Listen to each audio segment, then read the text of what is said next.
right, guys, this is Crazy Kev here, and I'm here with Juliana Killer Miller. Juliana, how we doing? Good, thank you.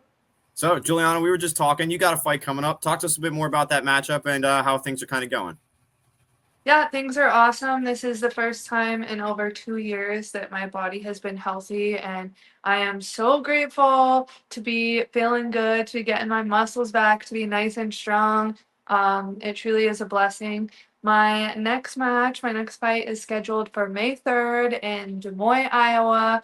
I will be the third fight on the card. My opponent is Ivana Petrovic. She is 7-2. She's about 5'8". She's taller than me. She's a really well-rounded fighter. I mean, she's great everywhere, but I wouldn't say that she's the best in the world anywhere. So I'm really excited wherever this fight goes. I believe she's going to try to keep it on the feet. However, I feel like once she has a little bit of taste of my power, she's going to want to wrestle and grapple, and I love it there too.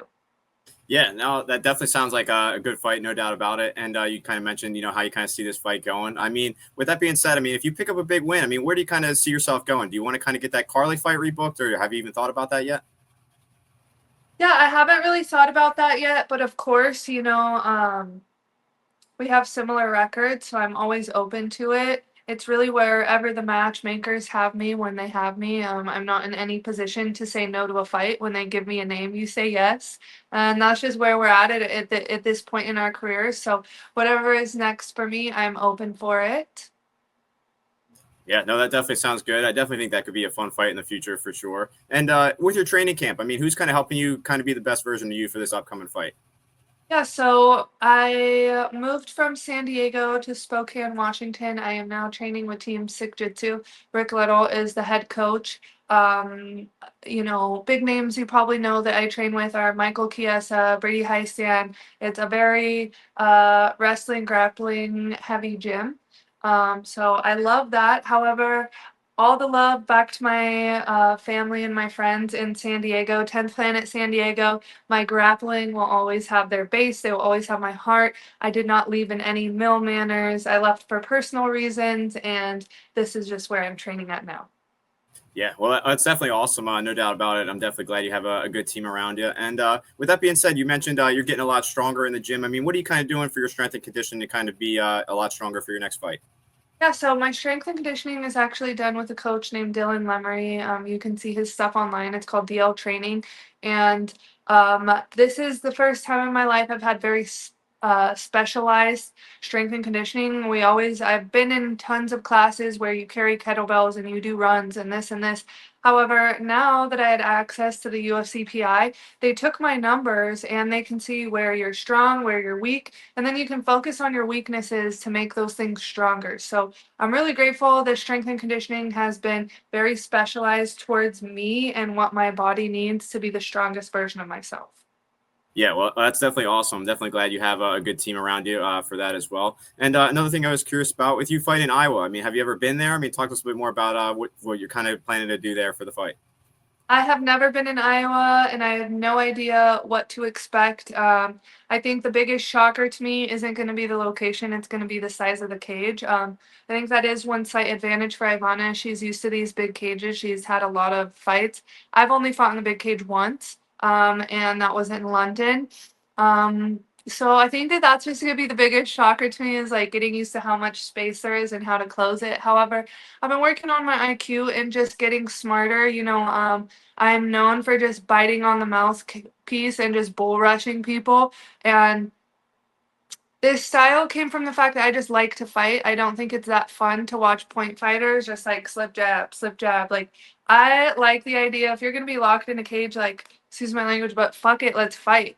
Like, let's fucking bang then. You know what I mean? Like, on the feet, on the ground, like, I'm gonna be in your face. I'm gonna make it dirty, make it gritty. But I'm just learning that there's a time and space for that. You can't be 100% on the gas and not expect to just be, hit with counter strikes the majority of the time. So my IQ's been getting a lot better, and I'm really excited to see how I perform with a crowd and in a bigger space.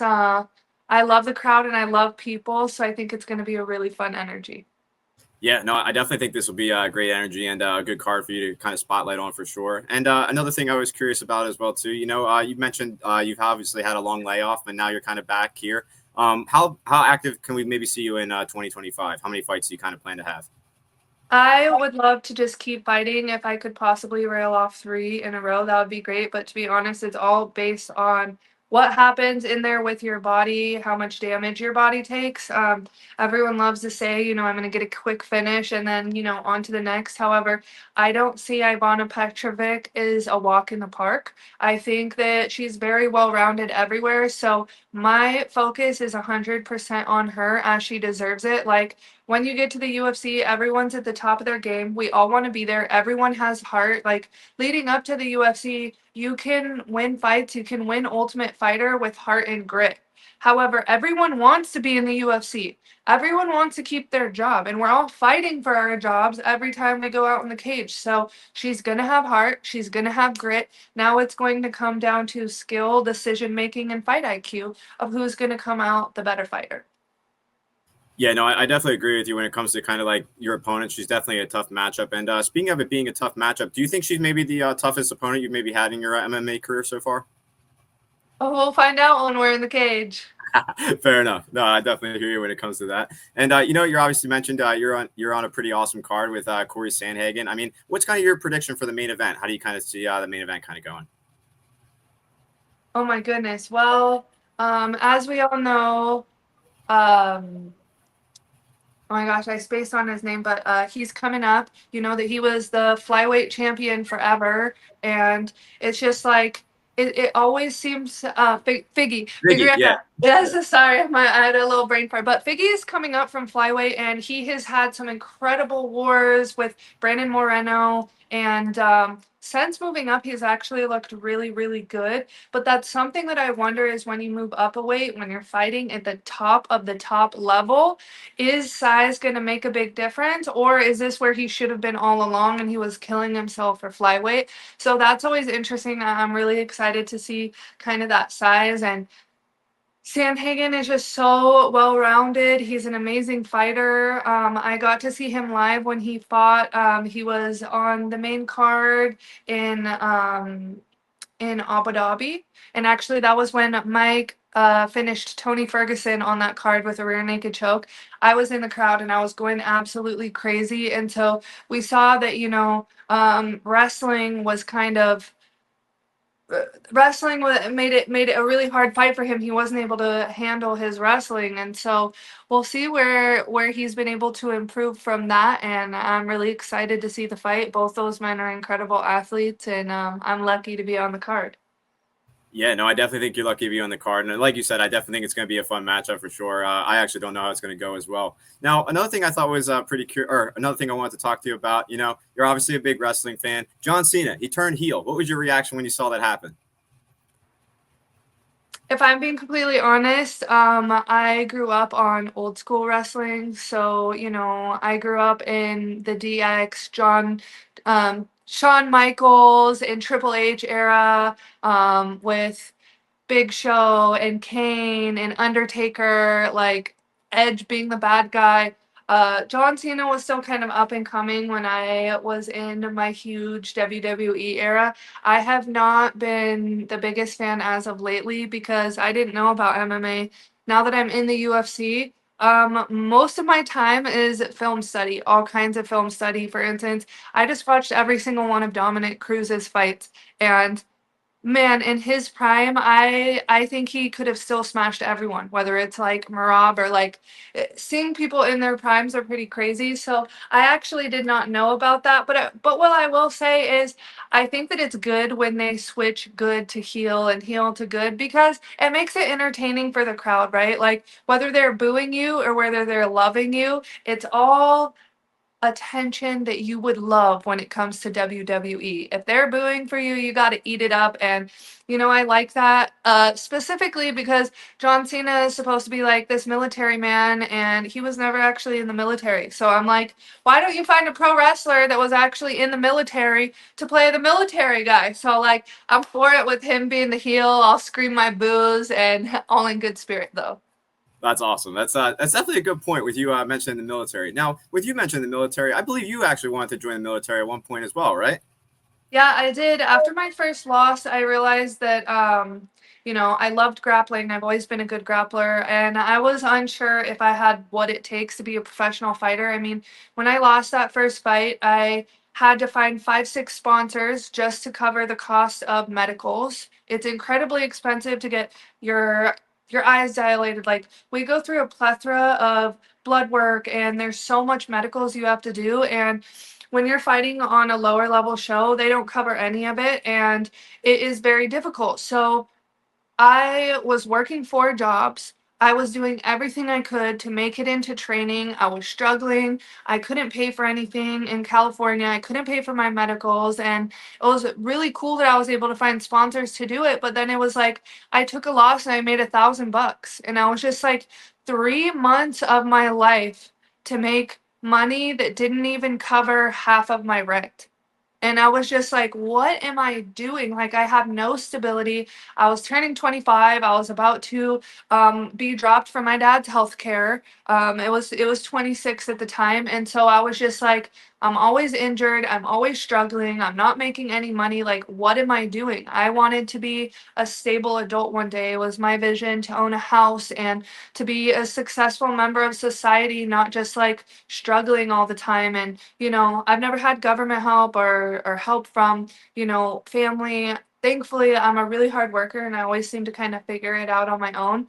But that was my mindset. And what I loved about the military is I was like, dude, if I join the military, I put in my time. I had this visualization that I would be a pilot in the military. And thankfully, Ultimate Fighter came around because I ended up giving fighting another chance, and here we are. But my friends joined around the same time that I was going to, and out of my 3 friends that joined, none of them got their first, second, or third pick of jobs. They're all in jobs where it's not something they wanted to do and they're not happy. However, they're not unhappy that they joined the military. They're saying, they learned a lot, they have stability, they're making money. But I don't think that that would have been the best decision for my life based on the fact of, I don't think I would be happy in accounting. I don't think, like, there's a lot of jobs that I would be miserable doing. I'm a very active person and I love the adrenaline rush. And that's one thing about being a pilot is like, you're going a million miles an hour making fast twitch decisions. Like, it's incredible what pilots have to do. And I was like, what an adrenaline rush that would be. That would be a lot of fun. And so it didn't work out. However, I am really grateful. And one thing that I think is very, very incredible about the military is all the opportunity that it gives you. It pays for your schooling. It was my goal to go in as an officer. So I was making sure that I finished all, my associates and bachelor's degrees so I could go in as so that way I could go in with a little bit of a higher ranking. But one other vision I had was I was like, once I do my time and I'm in the military, I love jujitsu and I love self-defense. I thought that it would be really cool to start, a military women's program for grappling and self-defense and stuff like this. So maybe one day when I create a platform and make a higher name for myself, I still can do some work with the military. I would love that.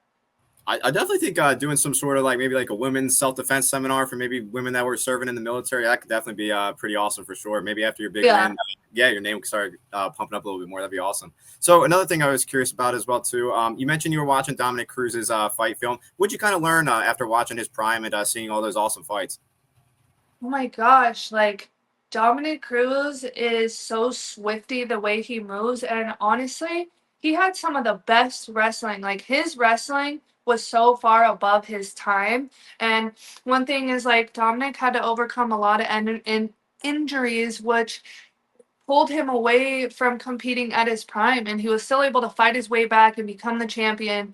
But he's probably had more serious injuries than anyone in our sport, where people have said you're never going to fight again, and 2 years later here he is fighting again, which is incredible. But a dream matchup for me would be Prime Dom and Marab, because it's like we all know how incredible Marab's wrestling is, right? But when you go back and watch Dom's highlight reels, his wrestling is 100% in comparison. Like, I don't think that Marab can just snatch single Dom because Dom has such crazy footwork that it's like that leg isn't there for you to just grab. He's here, he's there, he's everywhere. So I would love that matchup. I love watching the way that he can wrestle, the way that he can move, and hopefully one day I'll get to go do some learning from him just because I love his style. I loved watching him wrestle, and that was a really fun wormhole for me to go down. Yeah, it definitely seems like it for sure. It's actually kind of interesting that you mentioned Dominic Cruz versus Marab, kind of prime versus prime. Actually, for some reason, never actually thought about that. And now that you kind of say it, it does seem like a fun matchup for sure. There's another prime versus prime that I would love to see, and that is Conor McGregor in his prime versus Ilia Topuria. I think that if they fought now, it doesn't make sense. But prime Conor, the things he could do is very like Topuria from his tattoos to his style is very based around Conor and what he has accomplished. We all know that, right? But when you go back and you watch, Conor McGregor going up a weight and he's about to fight Eddie Alvarez, and everyone assumes like you can't just go up a weight. And the way that he's able to just hit people with the touch of death, it's very, very similar as Topuria. And like my dream matchup of all time is Prime Connor versus Prime Topuria. I just think like that is such a coin flip, and that would just be like what a beautiful striking clinic. Like Topuria's been able to put away the best strikers in the world as we've seen. But a prime Connor, like before he got super famous and all the money, is just like a prime hungry Connor. That would be a crazy fight. I definitely agree, and I think the buildup would be pretty hilarious and pretty insane too. I definitely wish that would be something they could have had done in the past for sure. And yeah, another thing I was curious about as well too. How has life been outside of fighting? I mean, what have you kind of been up to nowadays? Ever since signing the contract, my life has been pretty much 100% about fighting, except for when I take time off to go to like recovery or go on a little walk. I really don't care about anything else. I took this fight on like 6 weeks and 3 days notice. Ivana's original opponent had dropped out, and sometimes you just need to do that. Like when I never actually signed a contract when I got offered Carly Judas. We said yes, but I was really sick and I assumed like, oh, this will pass in a few days, in a week, like I'll just feel better.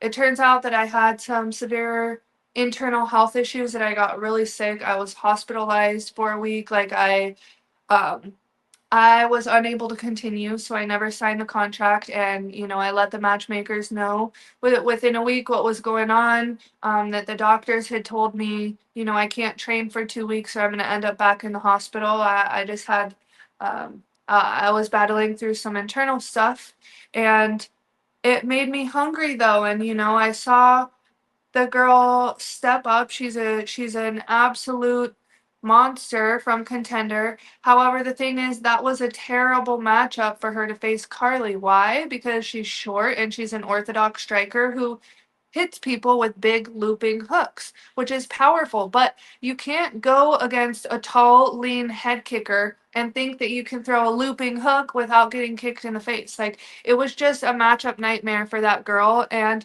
that's one thing that I was thinking of is I'm like, when they offered me Ivana, I'm like, this is a great matchup because we both like to wrestle, we both like to grapple. Albeit, I believe that, with her training she's done with Crow Cop in the past, and, she's training with Valentina Shevchenko right now. I believe that she's going to come out more of a striker, Muay Thai base. I believe that she's, may believe that I have a shitty chin from my last fight, that she's just going to be able to hit me, kick me, and knock me out. I don't believe it'll be that easy. But the thing is people go back to their base. So if we get in a little bit of scrap and, I hit her hard, she's going to want to shoot. She's going to want to pressure me on the cage. No matter what she's been training for this camp, even if it's all striking, at the end of the day, every fight I've ever watched of her has ended up on the cage and it's ended up on the ground. This is a beautiful matchup for me because it's like I like the cage and I like the ground. And It's been hard to just be facing, like Veronica Hardy. She likes to touch and move, touch and move. She'll hit you and run, hit you and run. I'm excited to have a war with a woman who likes the fight to be well rounded. She'll fight you anywhere. And I love that. And I think that that's perfect for me. And, similar to Carly's last win, she had a perfect matchup. And I believe that I am a much tougher fight for Carly than the girl she just fought. And I also believe that if I fought the girl that Carly fought, I wouldn't finish the fight that quick because of the matchup of styles. Styles mean everything in fights. It's crazy because you will see in our sport, somebody who's beating everyone, and then they meet someone who's maybe not considered as good of a fighter, but they're just a stylistic nightmare. For instance, Juliana Pena and Amanda Nunes. There's been things where they're like, oh, maybe Pena isn't as clean or as swift on the feet, but stylistically, she's a bull, and that just ended up being a bit of a nightmare of a fight until Amanda switched her game. So that's what I believe about this fight. I believe that stylistically, it's a perfect matchup for me, and I am so grateful that I finally get to go with a girl who's going to want to grapple and wrestle and have a well-rounded fight. Yeah, I definitely like this matchup better for you for sure. And another thing I was curious about, obviously with you facing Carly and then that kind of falling out, do you almost feel like this is like a better for you? Like, because if you get this win, it's almost like better for your career because she has a better record? Yes, as far as the public eye and the naysayers, but in reality, no. Because Carly Judas is tough as nails. Her only losses were split decisions. Sometimes with split decisions, you can argue that the other person won. It's all in the eyes of a judge, which we've all had our problems with our judges over the years. Like, who really knows? You know what I mean? And so it's like, even though she doesn't have the best record, Carly is a really, really tough matchup for anyone. And it's just like, I feel the same about myself. I don't have the best record. However, there was things going into my last fights as why I didn't perform so well. And I know that I'm not a walk in the park for anyone either. So the Carly fight was a bit of a disaster for both of us because we were both on our last legs in the UFC. We're both on two losses.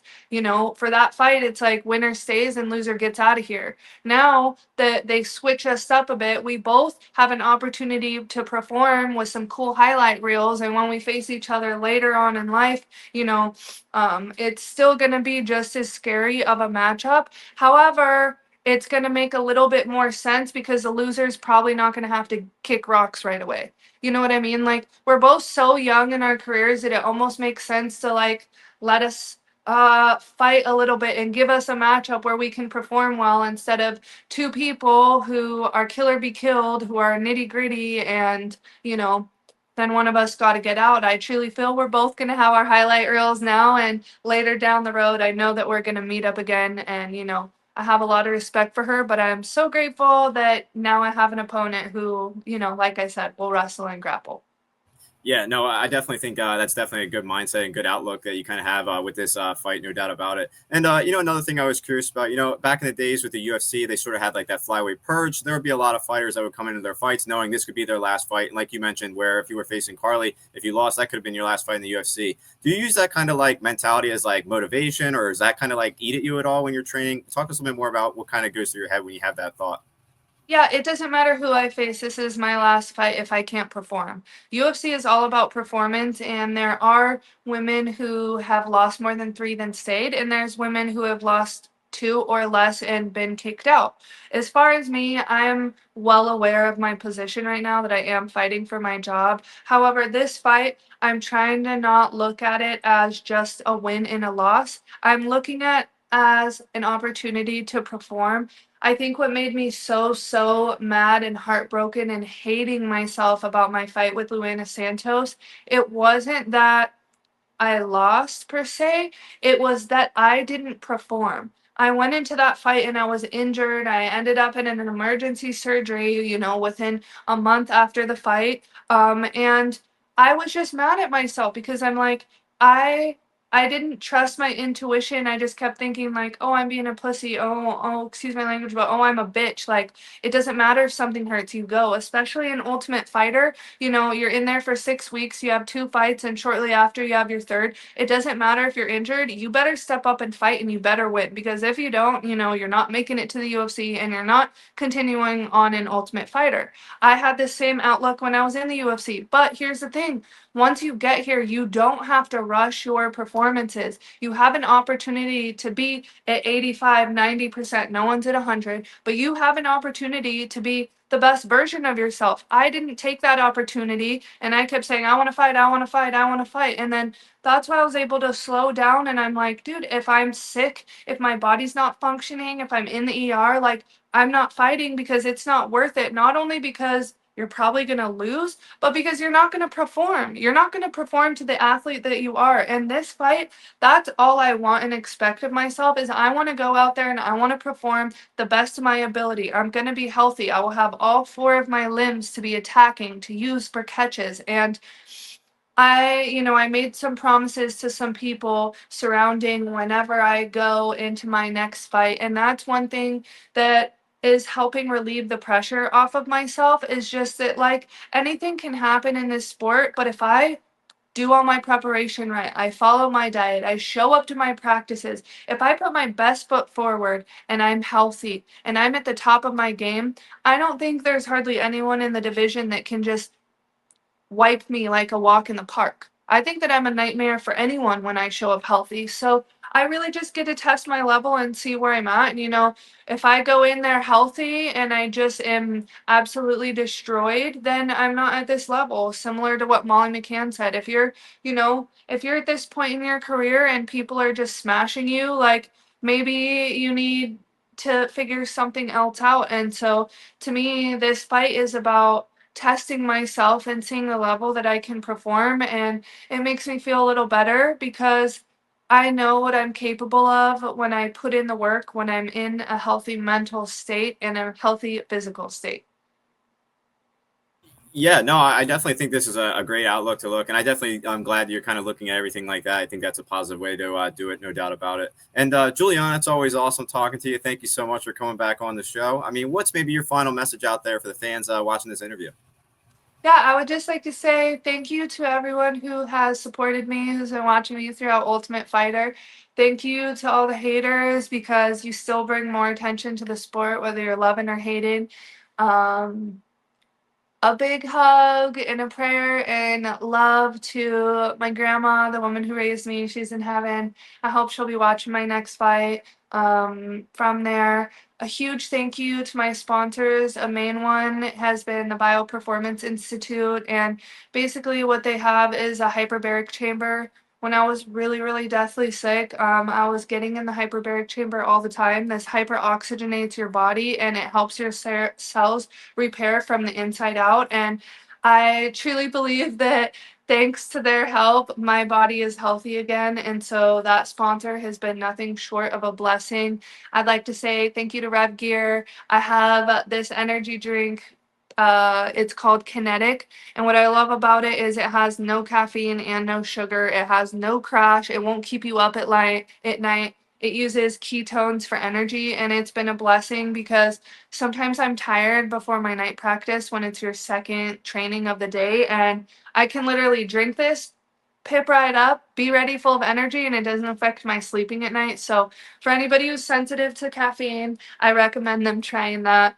And yeah, thank you for having me on your show. And I promise to put my best foot forward in this performance. And regardless of the outcome, I know that I'm going to show up. However, I do believe that this is going to end with me in a spectacular finish. Yeah, and we're ready to see that spectacular finish, Juliana. Thank you so much for coming on the show. It means a lot to me, and we're looking forward to your upcoming fight. And again, thank you so much for your time. Before we go, though, can we get a picture for the Instagram as well? Yeah, let's do it. All right, let's go. All right, perfect. All good. Juliana, thank you so much. I don't know what's going on. Thank you so much for your time. It means a lot to me. And yeah, best of luck in your upcoming fight. I'm glad we were able to do it again. Thank you. Have a great day.